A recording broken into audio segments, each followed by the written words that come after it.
All right. Good morning, everybody. Hope you're having a great morning. And the sun is shining, and it is Monday, June 16th. So Monday, June 16th, and coming to you at this Facebook Live. Now, yesterday was Father's Day, so I do have a Father's Day mug that I had in my collection. And it just says, best dad. It's a fun little mug, but the definition of dad can be different for each different family. It could be a stepdad, it could be a biological dad, it could be a father figure, it could be an uncle, it could be, a grandfather. It could be anybody in your life, even maybe a neighbor, maybe somebody who's important to you. A father figure in anybody's life is really important. And yesterday we honored Father's Day, honored dads. So certainly that's a good thing to honor those individuals that mean so much um, in our lives. And unfortunately, Father's Day was really overshadowed a bit by the devastating news out of Minnesota. So unfortunately, over the weekend, Minnesota State Representative Melissa Hortman, she was a former Speaker of the House of Minnesota, and her husband Mark were tragically killed in their home. And then a few miles away from there, State Senator John Holman and his wife Yvette were also shot. This was a confirmed political motivated attack. The senator and his wife are recovering from serious injuries. It is said that Yvette was shielding their daughter from the gunman, and the gunman came to their house impersonating a police officer. The individual has been apprehended, and certainly his threat is no longer an issue, but random acts of violence, especially attacks on public servants and their families, is not um, really is not to be condoned. So and it's not like we haven't gone through this before. I myself, other legislative officials have had violent indications, threats made to us. I've had to go out in public with the individuals from the sheriff's department and the police department at times, not all the time. This weekend I chose to stay in just because of the unknown of how the situation was going to unfold. Things are unfolding as we speak. Um, and I realize and on Facebook, I've been seeing some people trying to politicize this and saying, oh, you must have been with this party or that party or this party. At the end of the day, it's just a horrible, horrible situation. And individuals should refrain from being overly political about this attack. It is a politically motivated attack, don't get me wrong, but it is attack nonetheless. The individual had numerous lists of folks in the vehicle that they recovered, and multiple states. Illinois State Police has been on top of this, and they've been doing a great job. So certainly we need to keep those individuals, most importantly, State Representative Melissa Hortman and her husband Mark, in our thoughts. That they're not just lawmakers, and we do this job and we're lawmakers, and people talk about, you know, us and we're defined by our job, but they're parents and loved ones, and they had family and friends, and they just were trying to make life a little better for others, regardless if the methods we agree upon or not. And violence is never the answer. So Governor Walz has been very, very upfront and condemning acts, and ensure that we can go back to the days when we can agree to disagree and it doesn't turn to violence or, in this case, cold-blooded murder. So we need to recommit to politics and dialogue and respect and shared humanity. So seriously, my heart goes out to the Hortman and the Hoffman families, all their colleagues in the legislature. In fact, some of my colleagues, we work on multi-state initiatives, including here in the Midwest. We're part of the Council of State Governments, the Midwest area of that. And some of my colleagues had worked with um, Representative Hortman, and certainly everybody was really shaken up by this just incredible, heartbreaking tragedy. So just keep all them in your thoughts and your prayers, and certainly um, uh, let's try to get back to a little bit of decency, respect, dialogue. Agree to disagree. Just agree to disagree. That's okay. We should not agree all the time anyway. In disagreement and understanding other people's point of view and understanding individuals' uniqueness is what makes us a great country. So let's try to get back to that. Um, so, and with that, we'll move on to our week in review. So what happened this past week? And Thursday, June 12th, was Women Veterans Recognition Day. I've talked about it before. Each year on June 12th, and in fact, some of my women veterans went out and we celebrated the anniversary of the Women Armed Services Integration Act. It was signed in 1948. So that makes this year, 2024, is the 27th anniversary, or 76th anniversary. And so that means that this year is the 77th anniversary of this groundbreaking legislation for America's military women. So what does this mean? In the short, that it means that my friend, like Helen Eller, she served in World War II, and she was given a bus ticket home and was not considered a veteran at all until the Armed Services Integration Act in 1948. Then she was finally recognized as being a veteran. She served in World War II in the Marine Corps. So they recognized this as the signing of the legislation that allowed women to be permanent members, not just temporary members when needed, but permanent members of the armed services. So certainly that is quite the recognition. Women have served in America's wars and conflicts throughout our history, played vital roles, believe it or not, in the Revolutionary War. Some actually served as soldiers, raising morale, and spying on the enemy. More than 400 women fought in the Union and Confederate armies during the Civil War. During World War I, about 35,000 women officially served. World War II, 350,000 women served in the U.S. military. Occupations such as nursing, military intelligence, cryptography, and parachute rigging. Before the signing, only women nurses could serve in the regular and reserve forces during peacetime. All other women were sent home, like I said.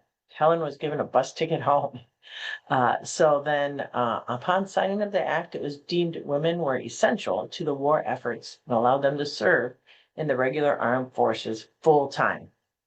So today, they serve in pretty much all military occupational specialties that they can qualify for, including logistics, ammunitions, intelligence, and many combat roles. So with that, I give a salute to my other female women veterans. I wish I had two coffee cups, because then I also have my women veteran cup, but I will maybe have a military cup next week for that. But Father's Day is important to individuals as well.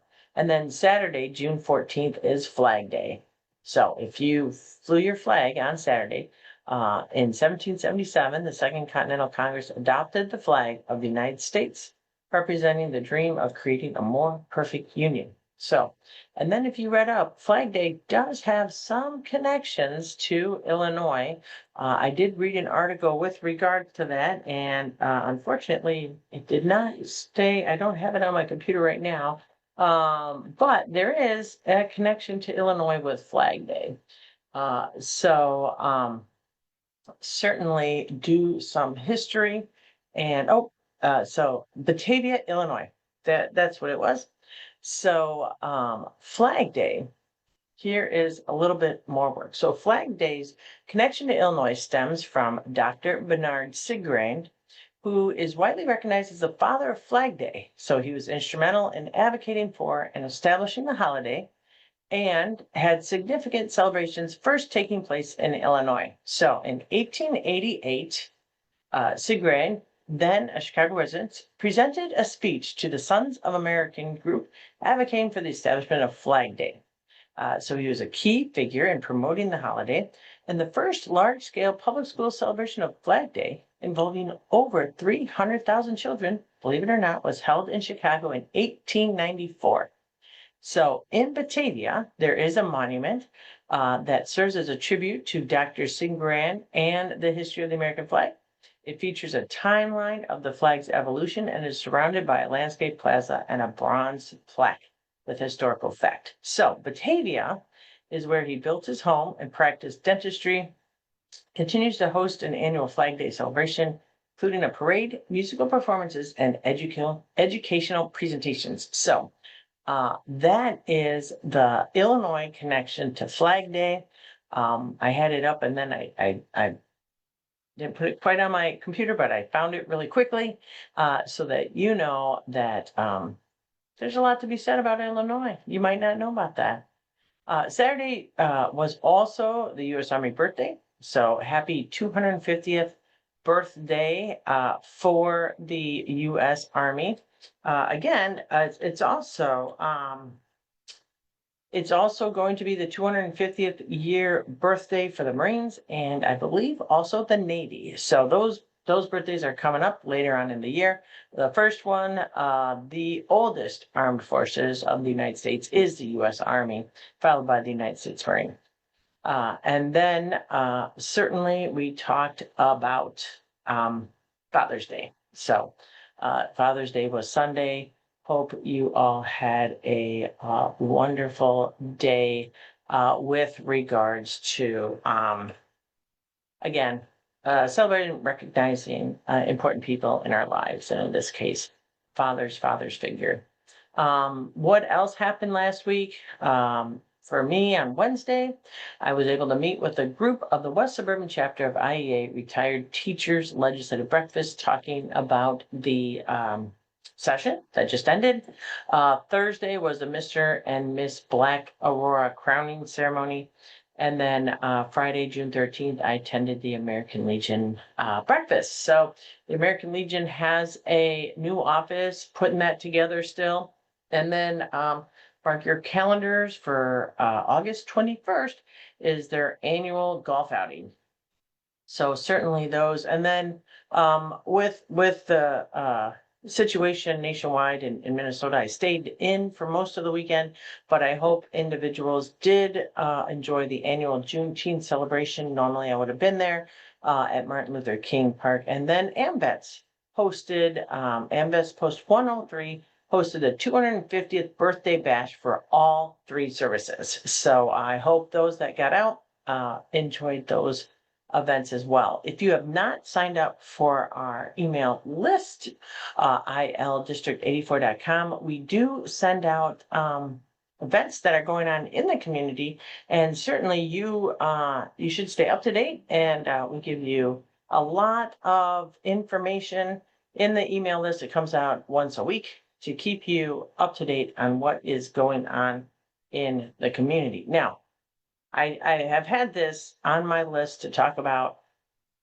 for a while, and I always forget to get to it, and I was just reviewing my notes, but a little bit of an FYI. I thought this was a really interesting article that I came across, and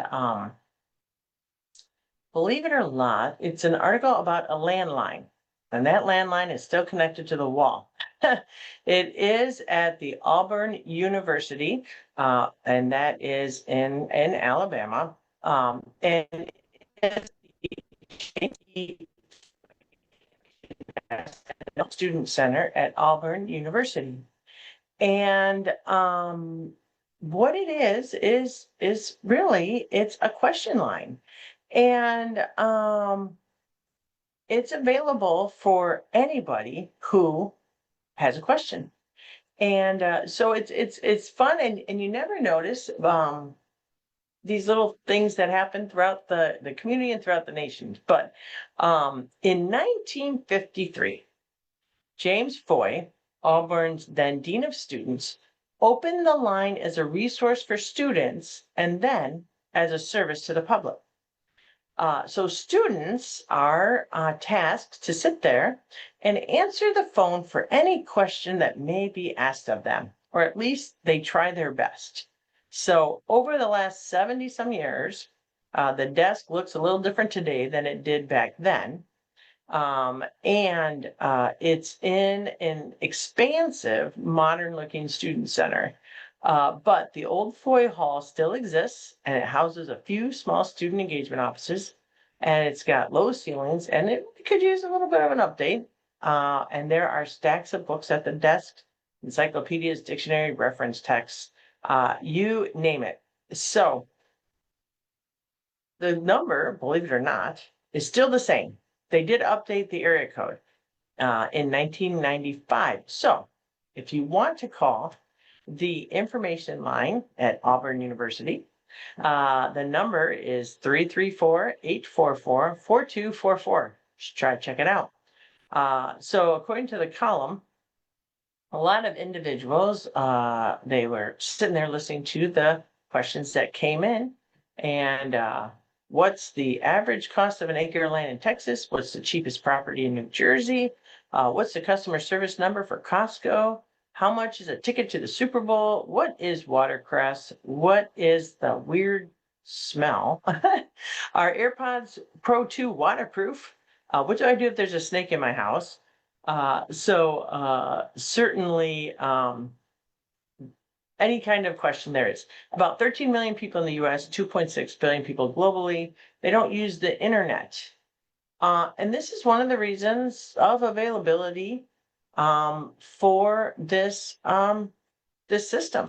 Why do they not have the internet? Maybe cost, maybe they just don't like the internet, maybe they just have an aversion to it, they don't feel comfortable using it, but they feel comfortable using their phone, and they dial, believe it or not, from all over the world. And the students are in the internet looking at books and trying to get the answers for their questions. The students are non-judgmental when it comes to questions they're asked. And the employee manual for the desk is 10 sheets of paper. Instructions on how to clock in and out, pick up shifts. Training for the phones is minimal, more or less. The rules are be polite as possible, end the call if the question is offensive. Don't answer anything that sounds like a homework question. And if someone makes a threat, hang up and dial the appropriate dial *57. That helps the police trace the call. Then tell your supervisor. So the phone rings about 10 to 15 times an hour. Most of the calls are from the general public. Occasionally, a student calls to ask about basketball tickets or whether their brown jacket ended up in the lost and found.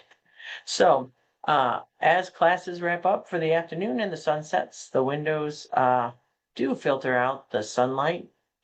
The calls become less frequent, so students working at the desk settle in on their homework. So it's a perk of the job. By 9 o'clock, the student center's quiet, and that's when people like to also call at 9 o'clock at night. So certainly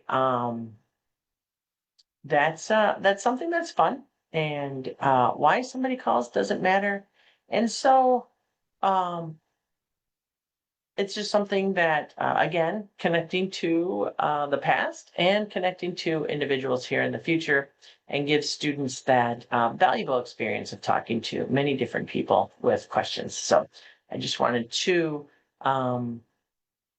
let you know that that exists. It's a neat little information that I thought I'd pass around. So Ellen's on. Good morning, Ellen and Bonnie and Bob Dunn. So good morning to all those folks that are on today. Really appreciate you taking the time to Zoom in. So what is happening just overall? So there was a bill passed last year. I might have touched on this or not. That eliminated tax on eliminated charges on taxes. So sales taxes that are charged, and then credit card companies charge a fee on top of the bottom line of the bill. And so there was a bill that made this system to only charge a fee on the amount of the bill, not the sales tax that was assessed. Now it's in the court, but and the court ruled that it needed to be paused so that it could be further looked at. But unfortunately, the court only ruled that it would be paused for the banks and not the credit unions. So we had a law that paused it for the credit unions as well, to give time to study the full implications of the bill. So that did pass as well. In the news, you're probably reading about the RTA. The Regional Transportation Authority Board met since we adjourned, and they talked about service cuts that could be on the table if a funding solution is not passed soon. So it did not materialize. There is a financial gap as early as 2026. Even if a long-term funding plan is adopted. So looking at short-term solutions to avoid disruptions in public transit. So what they are looking at overall, and when you look at things and you're like, wow, that is the most complex thing I can even look at. Well, the issue is in Springfield, there's a lot of different interests. And so right now, there are many different overlays and intricacies, and the map is when you look at the organizational map of the RTA and the CTA and all the transportation in the area, it's very convoluted. It's not very clear, and it overmixes so that people have slight issues with regards to continuity of service and making sure that for example, that you can get from the bus to the train pretty easily, and it's not quite the same. So certainly we are looking into that and to making it a little bit more user friendly. So when we look at that, we're trying to find more connectivity. Now, the RTA was established as the Regional Transportation Authority, but really their authority was limited. So now there's a desire to restructure it, to look at the oversight. They are proposing to transform the current Regional Transit Authority to the Northern Illinois Transit Authority, expanding the board from 16 to 20 members, centralizing decisions, and the key feature of the plan would streamline the commuter experience, a single app for CTA, PACE, and Metro riders instead of the current different platforms. But again, it comes down to really who has a seat at the table. And so right now, it is in its convoluted, very complex, different board system. There is overlay and there's jurisdictions in the proposed changes from what I have seen. County, this is a 20-member board, and it would give Cook County 4 to 5 members. It would give the city of Chicago 4 to 5 members, and then it would give the suburbs 5 members, and then appointees 5 members. So depending on the mix, there is a concern that the city in Cook County could, even though there are suburbs in Cook County, don't get me wrong, but that the city could, just completely overrule the board, with depending on who the appointees are, who gets appointed from Cook County, and the suburbs rely on PACE and Metro and the like as well, and not having the suburban voice drowned out by Chicago and the like. So there's a lot of work that needs to be done. And so we're still working on this restructure as well. The budget put into place, added new taxes on a press release stating that they will pass on this to the individual vets. I did not support that. But that was in the news. And then supporting Attorney General Kwame Raoul's office, they did receive an additional funding in their budget.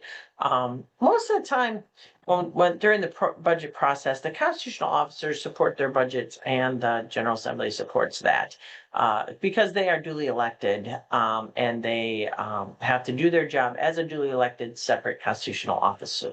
So the budgets normally fall in line with their needs. Certainly I can attest that Attorney General Kwame Raoul has been really busy lately. And then one of the laws we passed a while ago is the state has an automated license plate reader. We had passed a law last year that restricts access to that data, strictly limited to making sure that individuals are protected and that this data is not exploited. And we are looking at how the data surfaced in Texas law enforcement might have been illegally used, and so we are looking into that situation. And then Governor Pritzker was in Washington discussing primarily the state of Illinois and the laws that are in place, including the Trust Act. So at the end of the day, the state is just making sure that we follow the law, follow the Constitution, and certainly make sure that individuals have their due process rights. And most of the time, we look to pass laws that follow this legally sound standard. And so the Trust Act is one of those, and we are committed to making sure that everybody can live peacefully in the state of Illinois. And one of the main components of the Trust Act, believe it or not, was law enforcement stating that they have to build trust, hence the name, trust in all segments of the community in order to fight crime. And that also includes being able to have relationships with individuals that may or may not be documented, to look at and allowing individuals to share information with law enforcement in order to fight crime without being scared of being non-documented. And so certainly we are committed to making sure that people, again, can live in safe environments and crime-free environments, and certainly that is a component of it. And then finally on Friday, former House Speaker Michael Madigan was sentenced to 7.5 years in his federal corruption case. He was also fined $2.5 million after being convicted on 10 counts, including bribery, wire fraud, and conspiracy. The federal prosecutors described the case as a massive scheme to trade legislative action for personal gain, with Madigan securing jobs, contracts, and other benefits for allies in exchange for supporting favorable legislation, most notably involving utility giant ComEd. After his 7.5 years in prison, he will be on 3 years of confinement, house confinement. Madigan was acquitted on 7 charges, and the jury deadlocked on 6 others, including racketeering and conspiracy. He had a 5-decade career, and he was Speaker of the Illinois House for nearly 40 years and chaired the Illinois Democratic Party for over 2 decades. Certainly that's notable, and public officials need to be held to a higher standard, as I've always said and stood by. And then a couple other things that are coming out from last week. the Illinois Domestic Violence Hotline. Calls have been increasing in the 5 years since pre-pandemic 2019.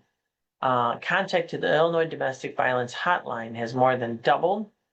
In 2024, after years of growth, the hotline received 59,704 calls, a 26% increase from 2024. So the hotline received record-breaking 18,940 requests for shelter across Illinois in 2024. That's an increase from 2023 and a 112% increase since 2019. In Chicago, there are no available beds in their domestic violence shelters for 130 days in 2024. So it is a shelter crisis. And in the suburbs, it's still a crisis. So working really hard. We support Mutual Ground in our area, but again, individuals are seeking, safe places to go. And we're looking at it in 2024. The hotline continued to expand its supplemental programming to bridge the gap. The hotline, Illinois Domestic Violence Hotline, provided hotel stays for 1,285 survivors, covering nearly $800,000 in housing costs. And the hotline's Safe Rides program provided 2,233 rides to 3,456 passengers, which is nearly double the amount of passengers taken to safety compared to 2023.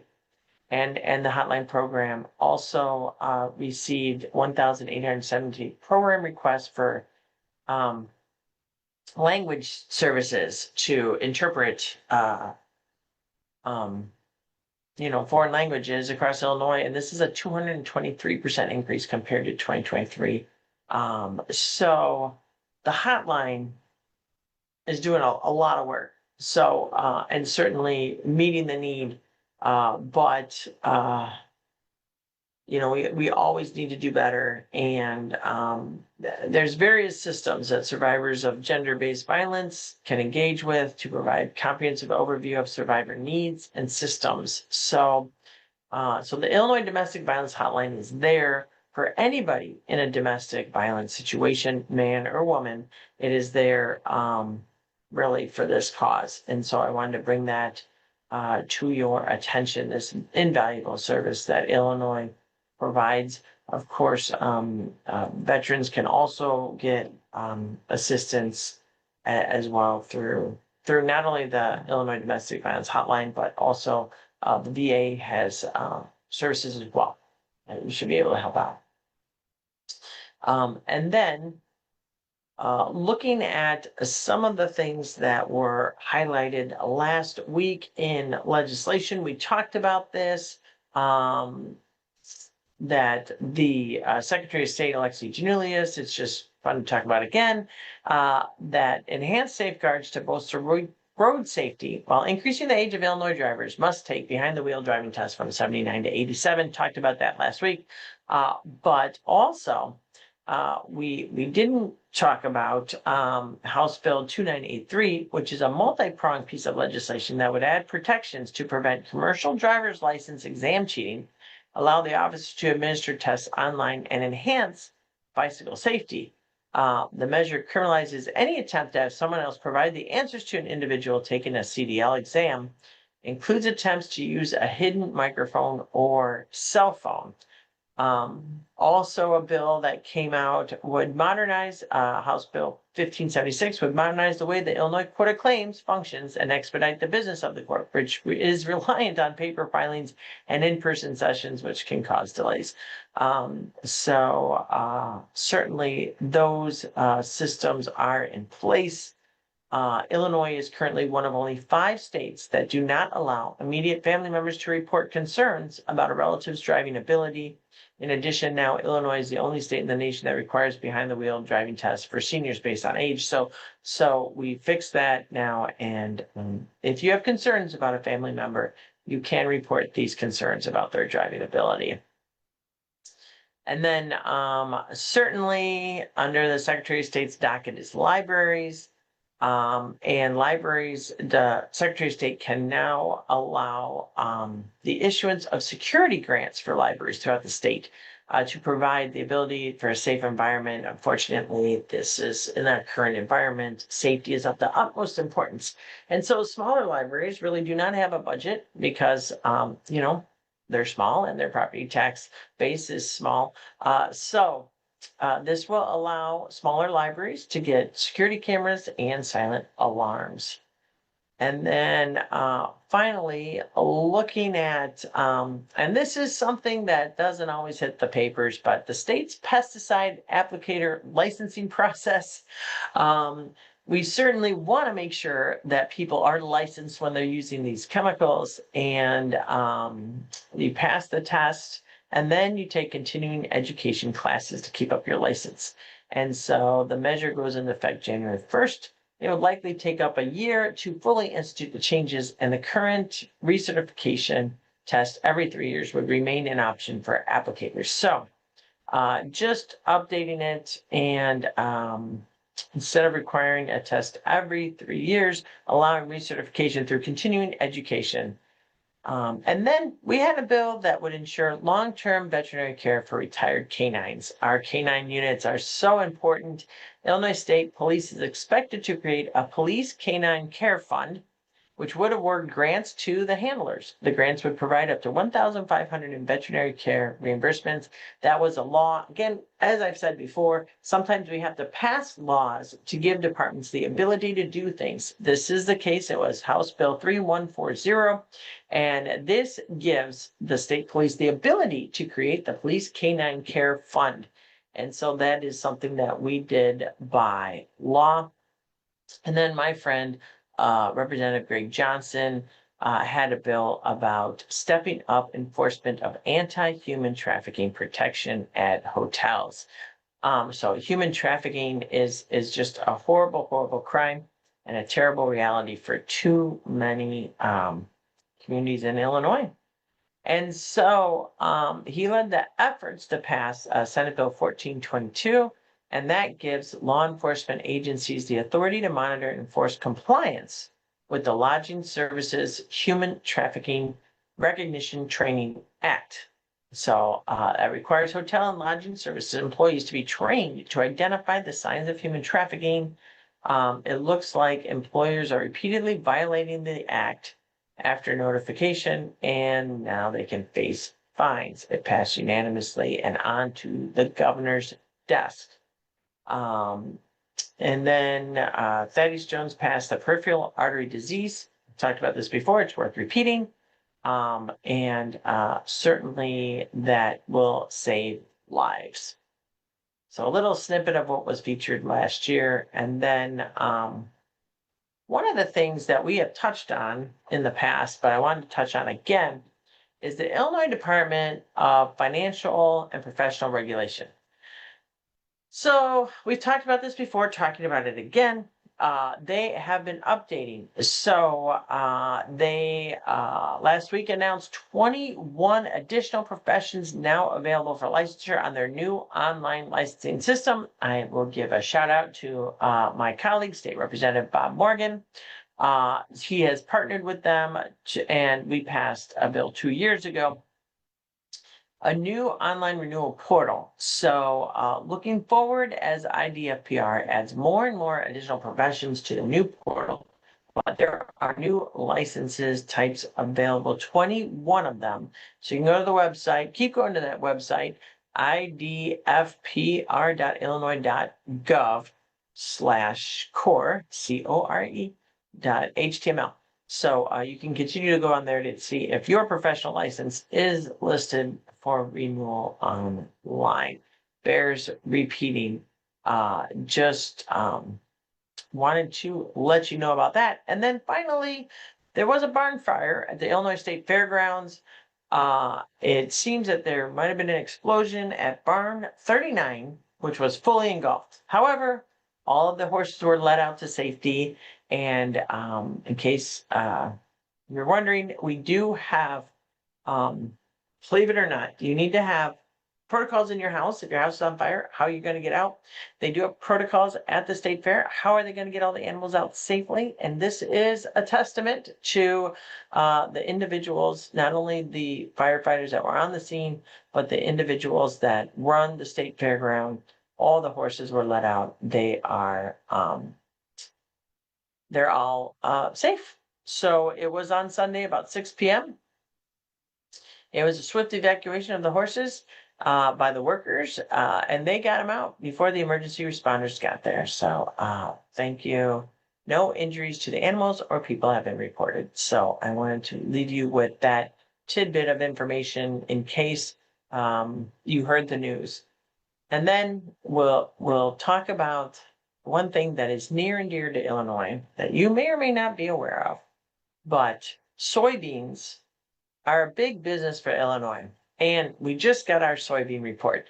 Illinois state farmers harvested 64 bushels per acre in 2024.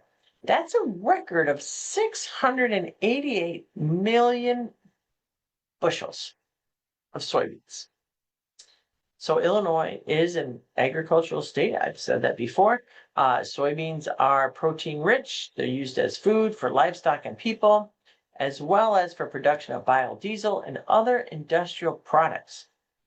So if you go online, actually, you can see NASA has a picture of Illinois that really shows a lot of the soybean fields in Illinois. It's quite expansive, but the cropland data layer that is in the map is an annual georeference crop-specific land covered database created by the USDA National Agriculture Statistics Service, NASS, for the contiguous United States. So it's really interesting to see.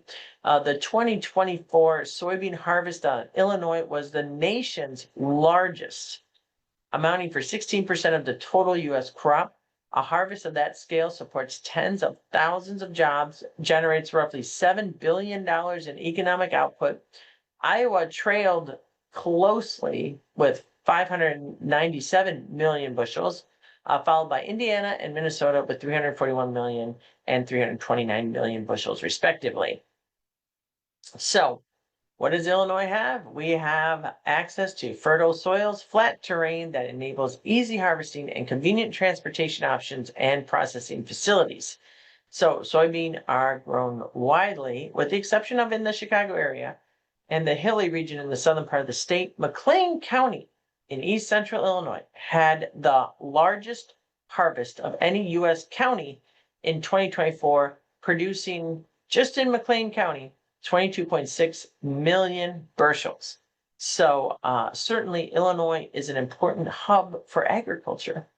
And the University of Illinois Urbana-Champaign is working with other universities on 14 programs designed to convert satellite data into useful information for farmers. So I just wanted to send that out and let you know that, everybody wants to talk about Illinois, but Illinois is, again, leading the nation in soybean production. So we are an agricultural state and like no other. So certainly that is some important information.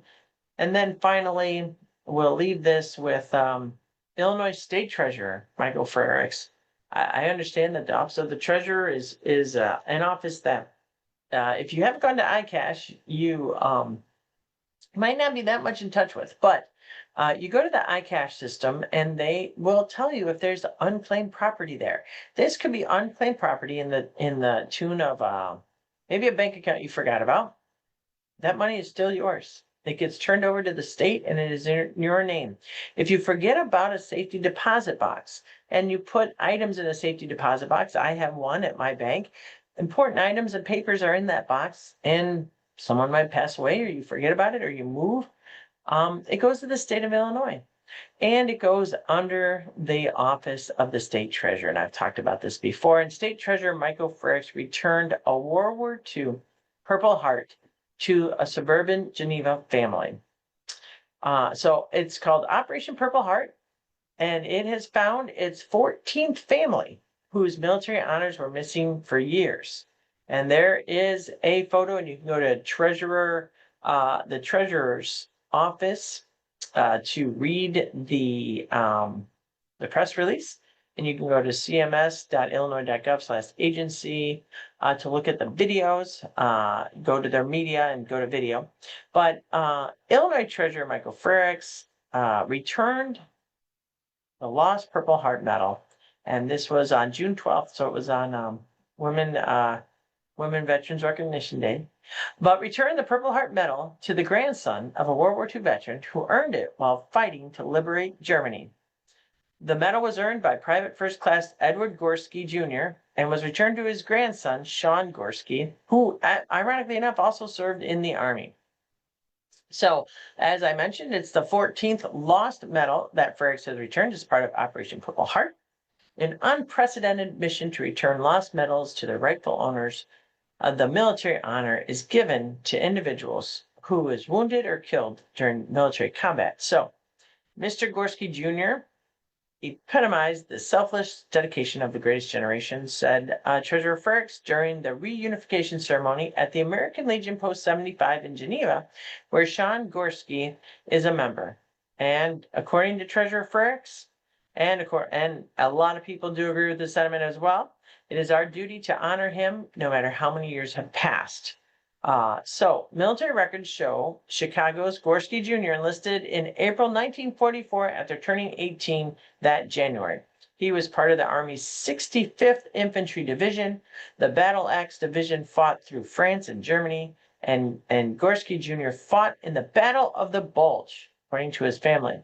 He earned the Purple Heart during a nighttime mortar attack reminiscent of the scene in the historical cable television miniseries Band of Brothers. So, on May 2nd, 2045, Gorski was seeking refuge in a foxhole when a fire lit by his fellow soldiers for warmth drew enemy fire. The 19-year-old survived despite wounds to his face and nearly losing an eye. He also earned the European African Middle Eastern Campaign Medal with 2 Bronze Stars, a Good Conduct Medal, and a Combat Infantry Medal, according to his military records. He returned home after the war and retired from a job in private security. In 1993, he passed away of a heart attack at his Westmont home at 67. So, Gorski Jr.'s children knew his father wanted his Purple Heart to go to his grandson. To have his Purple Heart back with the family is amazing, said Sean Gorski, who was a signal officer in Germany while in the Army. I love the time I got to spend with him fishing and hanging out as a kid. So the Purple Heart was among items in a bank safe deposit box submitted to the State Treasurer's Office in 2003. So this is the 14th, as I said, Purple Heart that has been returned to a soldier or the soldier's family.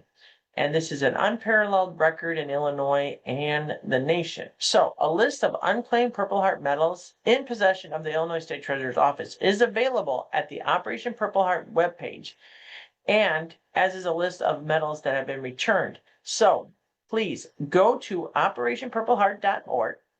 If you recognize a name, reach out to them or their family and make sure that their medal deserves to be with their loved ones and not in a box or in a vault with the treasurer's office. You can also contact his office as well.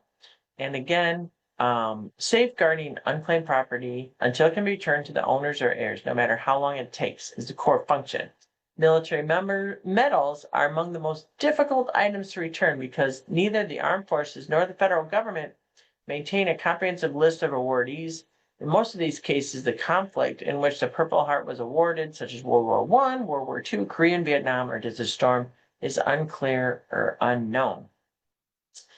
Certainly go to the website, operationpurpleheart.org, and see if you see a familiar name on that page. So with that, just wanted to give you a reminder, Saturday, June 28th from 9 a.m. to 12 p.m. outside my office at 1677 Montgomery Road in Aurora is our annual Shred and Recycle Day. We will do on-site document shredding. Certainly You can limit it to 2 banker boxes, please. We have pretty much filled up that shred truck almost every single year. So please allow for more room for other individuals, or the equivalent of 3 13-gallon plastic bags. We will recycle electronics, but we cannot take any TVs or monitors. And then we collect gently used books for scares. That's an organization that is out in Downers Grove. We also give gently used books to the county correctionals, to the jails, for individuals to read there, and we give gently used books to other organizations in the community as well. Eyeglasses with the Lions Club will be there collecting eyeglasses, and then cell phones go to Mutual Ground to help support domestic violence. We have a sponsor that helps us with this, KCT Credit Union, for making it possible. And so again, the annual Shred and Recycle Day is Saturday, June 28th. ILdistrict84.com is our website. Information is there for you to get more information with regards to our Shredding and Recycle Day and other upcoming events. Sign up for our email and we will keep you informed every week of what is going on. So with that, have a fabulous Monday. Stay safe and be careful, but enjoy the day, enjoy the weather, enjoy the summer. And I will be back on next Monday, which is June 23rd. So take care, everybody. Have a great day.